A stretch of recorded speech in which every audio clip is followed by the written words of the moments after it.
Hello everyone, this is Praveen. आज का class हमारा टेक्निकल एसईओ का ये 8वां क्लास है। तो अगर आज ये पहला क्लास आप देख रहे हैं तो इससे पीछे भी 7 क्लास है जो आप देख सकते हैं। टेक्निकल एसईओ के जो मेन पॉइंट है हम उसको कवर कर रहे हैं। तो टेक्निकल एसईओ एसईओ का एक पार्ट है। ऐसे एसईओ के 3 पार्ट होते हैं, टेक्निकल, ऑन पेज और ऑफ पेज। फोर्थ को हम लोकल एसईओ मान सकते हैं, लेकिन वो एसईओ थोड़ा हटके है। वो वेबसाइट को रैंक करवाने में हेल्प नहीं करता। वो एक अलग जीएमबी है जो लोकल में जो बिजनेस रैंक करता है उसको भी एसईओ के अंदर ही रखते हैं। उसका नाम लोकल एसईओ दे देते हैं। लेकिन जो मेन ये 3 एसईओ है आपका, टेक्निकल, ऑन पेज और ऑफ पेज, ये वेबसाइट को रैंक करवाने में हेल्प करती है। तो अभी आपका टेक्निकल एसईओ का ये 8वां लेक्चर है, जिसमें हम लोग देखेंगे robots.txt फाइल। robots.txt फाइल होता क्या है, कैसे बनाते हैं, क्यों बनाते हैं, क्या फायदा है, क्या नुकसान से, इसके बारे में ओवरव्यू जो भी है आज हम देखेंगे, समझेंगे। और इसमें क्या क्या लोग गलतियां करती हैं, इसके गलती करने का क्या नुकसान होता है वो भी हम समझेंगे। चलिए, यदि आप अपने आप को एसईओ एक्सपर्ट बनाना चाहते हैं तो ये सब बात को ध्यान रखिएगा। और जब भी इंटरव्यू देने आते हैं तो वहां पे ये सब टॉपिक आपके सामने आ जाएगा। तो अगर आप आफ्टर कंप्लीट जो कंप्लीट कोर्स हो जाता है उसके बाद जब इंटरव्यू देते हैं तो वहां पे टॉपिक का हेडिंग लाइन ही भूल जाते हैं कि क्या क्या उसके अंदर आती है। तो इसलिए कभी भी आप अगर पढ़े तो उसको नोट्स बना के पढ़ें, सिंपल देख के न छोड़ें। अगर नोट्स बनाते हैं तो ज्यादा फायदा रहेगा। कम से कम मेरे जो पॉइंट है उसको बना लें।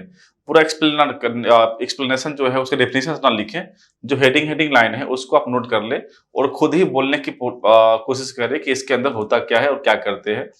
उससे आपका इंटरव्यू अच्छा हो जाएगा। क्लियर है? चलिए आगे बढ़ते हैं। रोबोट्स को अगर समझना है तो आप ऐसे समझिए कि आपने एक वेबसाइट बनाया और वेबसाइट को गूगल पे इंडेक्स करवाया, रिक्वेस्ट डाला। तो गूगल जब आएगी तो वो तो पूरा वेबसाइट में जितने फाइल्स हैं सबको इंडेक्स करेगी। अब आप ये चाहते हैं कि हमारा कुछ ऐसा फाइल है जो गूगल इंडेक्स ना करे। कुछ ऐसा फाइल है जिसमें आपने कॉपी कंटेंट डाल दिया, या कोई प्राइवेट फाइल है, या कोई ऐसा लॉगिन पेज है, डाटा का जो पेज है, ऐसा पेज को आप चाहते हैं इंडेक्स ना करे। तो अगर आप बिना robots.txt फाइल के अगर आप इंडेक्स करवाते हैं तो वो सारे फाइल को इंडेक्स करेगा। लेकिन यदि आप robots.txt का फाइल अपलोड करते हैं अपने रूट फोल्डर में तो पहले वो इसको देखेगा कि रोबोट्स के अंदर किसी ऐसा पेज जो है जो इसको डिसअलाउ किया गया है और मना किया गया है कि इस पेज को इंडेक्स नहीं करना है। यदि आपने वहां पे उसको मना कर दिया है फिर वो गूगल उस पेज को इंडेक्स नहीं करेगा। इसका मतलब ये हुआ कि गूगल आपको अपने वेबसाइट का ऑनर बनने का मौका दे रहा है कि आपका वेबसाइट हमारे ऊपर तो है लेकिन ऑनरशिप आपके हाथ में है। आप जब बोलोगे तभी हम इंडेक्स करेंगे, उसको पढ़ेंगे। इसका मतलब ये हुआ कि आप जो जो पेज को वहां पर डिसअलाउ कर दोगे उस पेज को गूगल नहीं पढ़ेगी और उसका प्रभाव एसईओ पे नहीं पड़ेगा। तो आप आगे बढ़ते हैं। robots.txt आप समझ गए होंगे। उसी का छोटा सा उसके अबाउट है, उसका डेफिनेशन आप समझ सकते हैं कि robots.txt is a text file located in the root directory. Root directory क्या होता है? आपका जो वेबसाइट है जब होस्टिंग पे अपलोड होता है तो वहां पे एक फाइल मैनेजर होता है, उसमें public_html का एक फोल्डर मिलेगा। उसमें सारे पेजेस आपको दिखेंगे। उसी जो सेक्शन है उसको बोलते हैं रूट डायरेक्टरी। तो हम लोग रूट डायरेक्टरी में इस फाइल को अपलोड करते हैं जहां पे और भी फाइल्स पहले से अपलोड होते हैं। उसी में एक हम robots.txt फाइल का भी फाइल अपलोड करते हैं। वहीं पे XML का भी फाइल, जैसे sitemap.xml था, उसका भी अपलोड करते हैं रूट फोल्डर में ही। तो ये भी फाइल आपका रूट फोल्डर में मिल जाएगा, रूट डायरेक्टरी मिल जाएगा। Of a website that instruct, क्या करता है? इंस्ट्रक्ट करता है वेब क्रॉलर को। जो क्रॉलर है, जो क्रॉल करने आता है हमारे वेबसाइट को, उसको which part of the site they can और कैन नॉट क्रॉल, यानी ये उसको गाइड करता है और ये बताता है कि ये पेज को आप इंडेक्स करो, क्रॉल करो, इसको ना क्रॉल करो। तो वहां पे किसको करना किसको नहीं करना है, इसका गाइडलाइन ये robots.txt फोल्डर के अंदर जो कोड है वो देती है। तो इसका मतलब ये हुआ कि जब भी क्रॉलर क्रॉल करने आएगी तो साइट में फाइल को भी देखेगी और robots.txt फाइल को भी देखेगी। अगर ये दोनों फाइल आपके पेज में है, आपके फोल्डर में है, तो फिर आपके लिए बेहतर है गूगल, उसको ज्यादा दिमाग नहीं लगाना पड़ेगा। वो जो जो इंस्ट्रक्शंस है उसके अकॉर्डिंग काम करेगा और वापस चला जाएगा आपके पेज को कॉल करके। It's a fundamental tool for controlling how search engine access and index your website. अगर वन लाइन में आप अगर चाहते हैं डिफाइन करना तो ये सबसे बेस्ट है।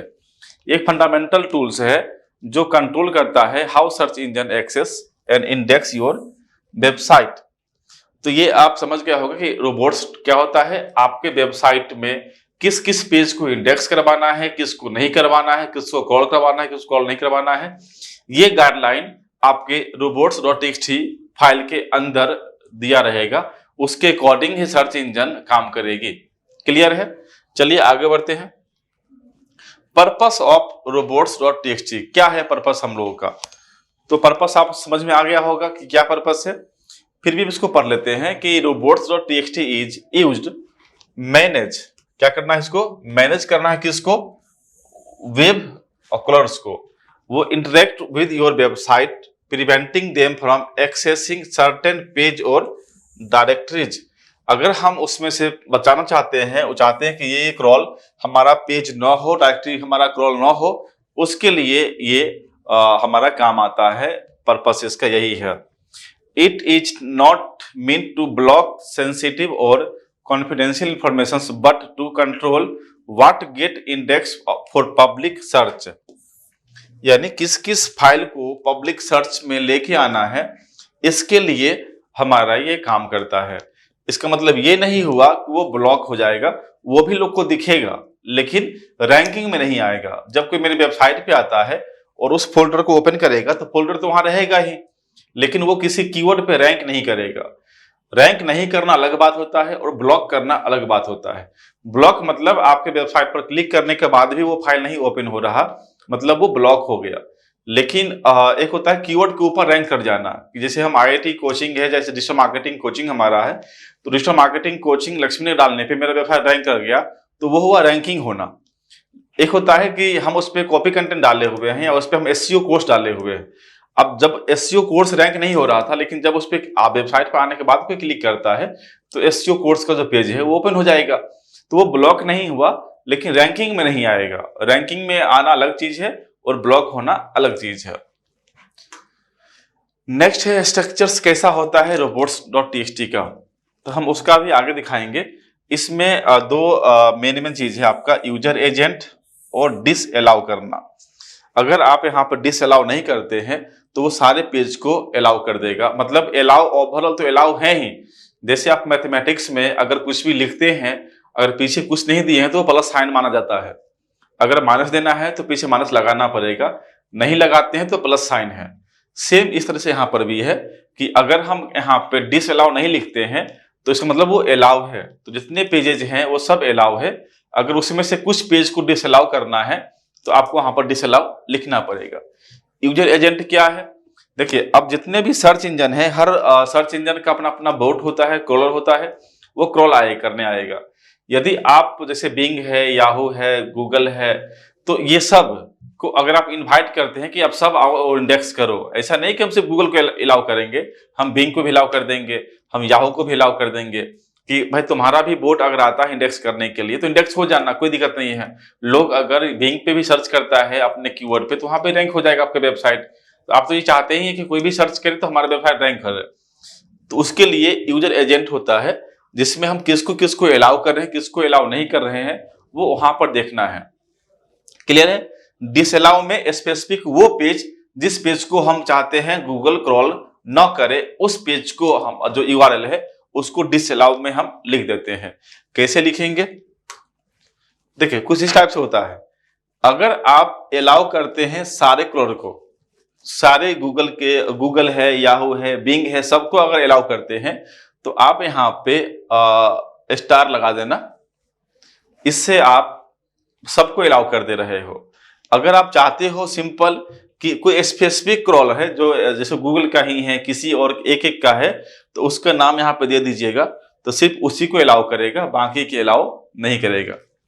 दूसरा आता है कि अगर हमारा यहाँ पर कुछ क्रॉलर है उसको ब्लॉक करना है, सबको ब्लॉक कर देना है, तो हम यहाँ पे क्या करेंगे? ब्लॉकिंग ऑल क्रॉलर, अगर ब्लॉक करना है तो हम क्या करेंगे, डिसअलाउ में ये साइन हम दे देंगे, तो वो सारे पेज को डिसअलाउ कर देगा।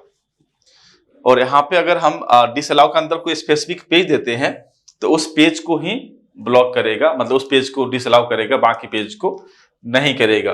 तो जब भी किसी वेबसाइट में आप चाहते हैं देखना उसका robots.txt फाइल में क्या लिखा गया है, तो आप कुछ मत करना, उसके डोमेन जो भी होगा, जैसे आप समझ कीजिए कि www.abc.com लिखा हुआ है, और उसके बाद आप एक डालना फॉरवर्ड / और उसके बाद लिख देना आप robots robots.txt robot.txt जैसे लिखोगे और इंटर करोगे, उसका रोबोट्स का जो फाइल है वो फाइल आपका ओपन हो जाएगा।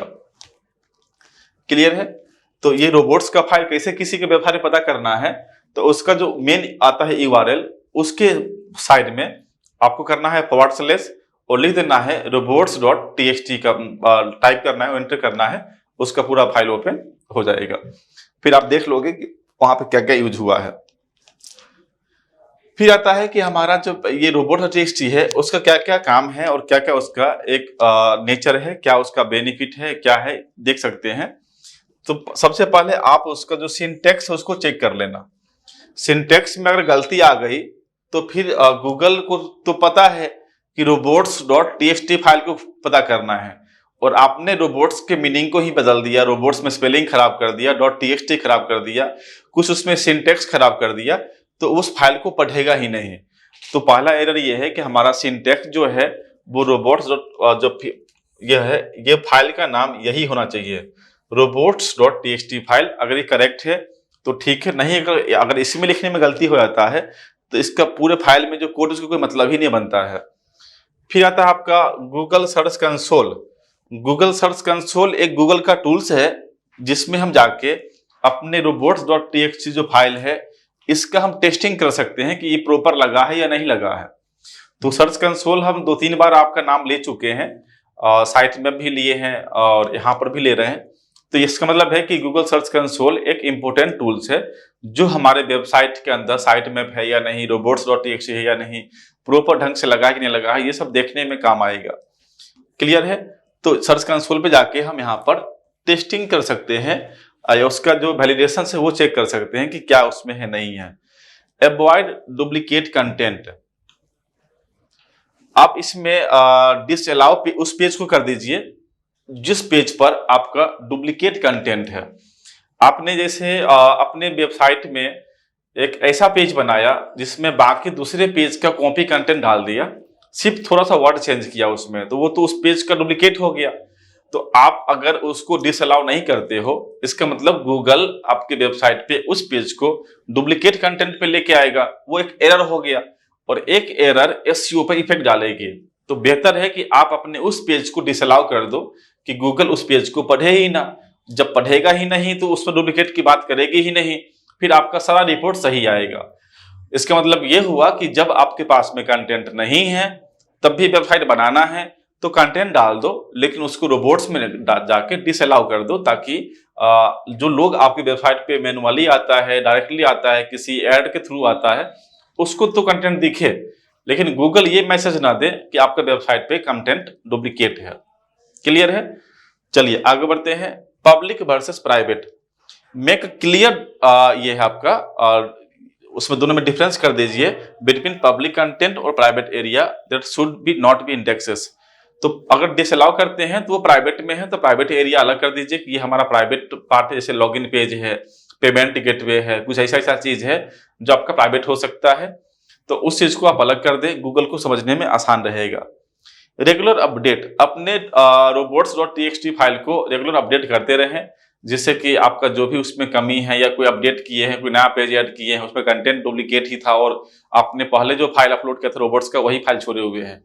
नॉर्मली जो SEO स्टूडेंट करते हैं वो ये सब फाइल को टच करने से डरते हैं, उनको लगता है कि पता नहीं इसमें क्या क्या चेंज करना है, गलती ना हो जाए, एक बार लग गया अब छोड़ दो, और इस चक्कर में वो भूल जाते हैं कि हम फाइल लगाए कैसे थे, कहाँ पे जाकर लगाए थे। दूसरी बड़ी गलती लोग ये करते हैं कि उनको SEO वाले टीम को होस्टिंग का जो सी पैनल होता है उसको खोलने में डर लगता है, क्योंकि ये जो फाइल है ये सब सी पैनल के अंदर ही मिलेगी। और नॉर्मली कोई वेबसाइट ऑनर सी पैनल का एक्सेस देने से भी हिचकता है कि क्यों दे सी पैनल, ये फाइल को अपलोड कर लेगा, डाउनलोड कर लेगा, ये पूरा वेबसाइट डाउनलोड कर लेगा। इस कारण से तो बहुत कम स्टूडेंट होते हैं जो डिजिटल मार्केटर हैं जिनको सी पैनल का एक्सेस मिलता है। तो आप अगर अपना कॉन्फिडेंस दिखा पाते हैं कि मुझे आता है सी पैनल में, ये कर सकता हूँ, ये कर सकता हूँ, तो आप पढ़ाई के ड्यूरेशंस में ही आप एक अपना होस्टिंग ले लें जिसमें सी पैनल का जो प्रैक्टिस है वो कर सके। अगर आप पढ़ाई के टाइम में प्रैक्टिस नहीं कीजिएगा तो फिर आप जॉब में जाइएगा तो वहां पे भी आपका एक मन में संकोच रहेगा कि मैं खुद भी नहीं किया हूं, अगला दे भी देता है अगर सी पैनल तो आपको ओपन करने में डर लगेगा।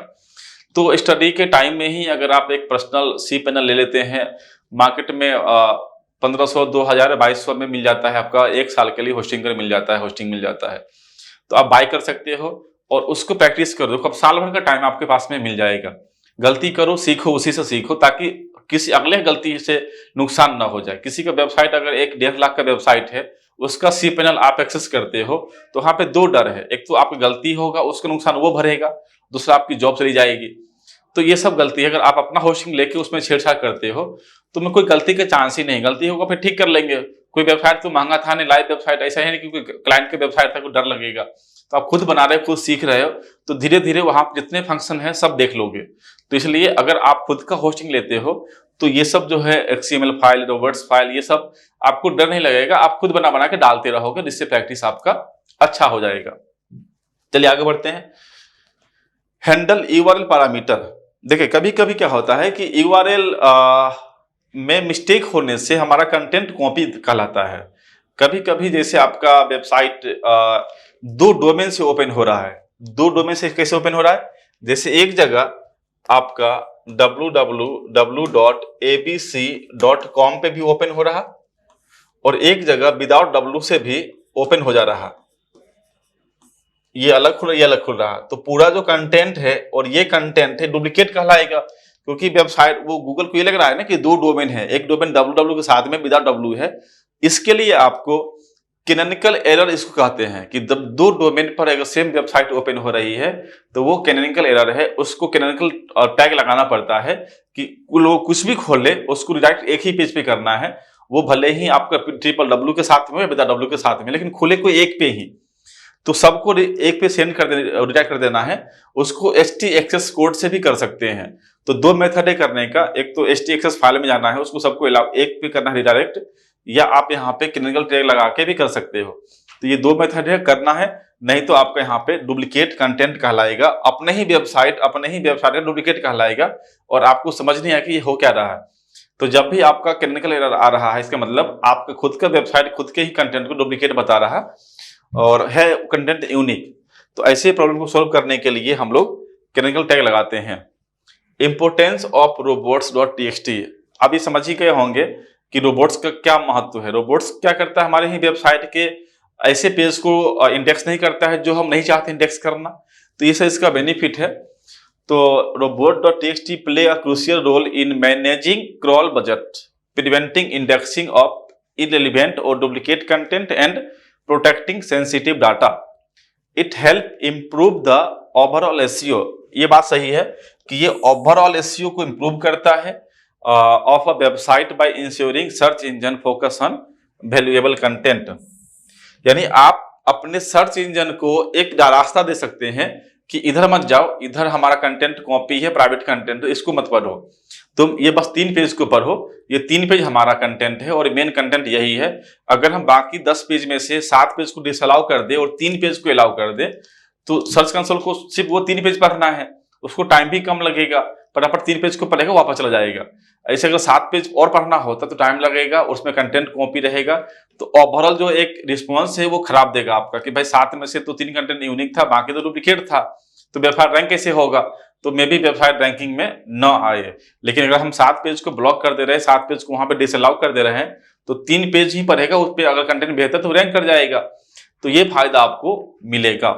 तो आप समझ रहे होंगे कि robots.txt क्या है। हमारे ही अपने वेबसाइट में कुछ पेज को अलाउ करना है, कुछ को डिसअलाउ करना है, तो ये robots.txt के थ्रू ही हो सकता है, बाकी दूसरा कोई ऑप्शन नहीं है। तो आज के लिए ये क्लास इतना ही था। अगर कोई डाउट है, कुछ भी है, तो आप, ये नंबर है, वेबसाइट है, आप देख सकते हैं और कॉल कर सकते हैं, मैसेज कर सकते हैं। यदि आपको इसका पूरा वीडियो कोर्स ज्वाइन करना है या पूरा वीडियो देखना है, इसके अंदर प्रैक्टिकल देखना है, क्योंकि ये सब पार्ट थ्योरेटिकल पार्ट है।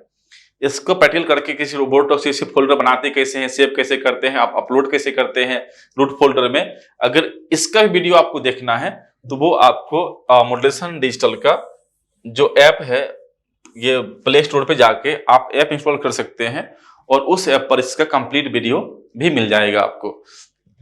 ठीक है। और जो स्टूडेंट मोटिवेशन डिजिटल के जो स्टूडेंट हैं जो यहाँ पे क्लास कर रहे हैं, उनके लिए ये कोर्स फ्री ऑफ कॉस्ट है, उनको कोई पेमेंट नहीं करना होगा, उनके लिए लाइफ टाइम फ्री है और इसको हम लोग एलएमएस के रूप में बच्चे को दे रहे हैं। ठीक है। तो मिलते हैं अगले क्लास में। तो टेक्निकल एसईओ का जो 9th क्लास है, उसमें नेक्स्ट क्लास में हम मिलते हैं। तो आज के लिए इतना ही। Thank you.